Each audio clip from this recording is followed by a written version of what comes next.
Hi అండి. చూస్తుంటేనే నోరు ఊరిపోతుంది కదా. ఇదేంటో అర్థమైందా? జున్నండి.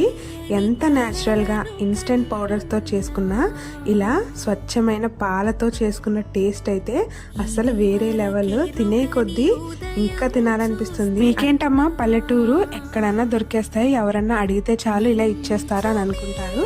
అస్సలు కాదండి. మాకు కూడా లక్కీగా మా హస్బెండ్కి ఎవరో ఇచ్చారంట.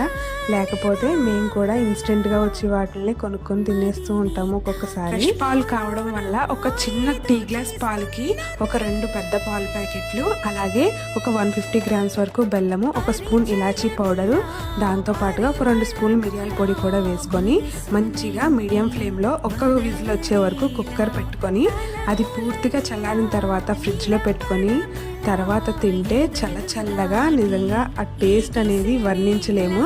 నోరు ఊరిపోతుంది కదా. మీకు కూడా కావాలంటే కమెంట్ చేసేయండి.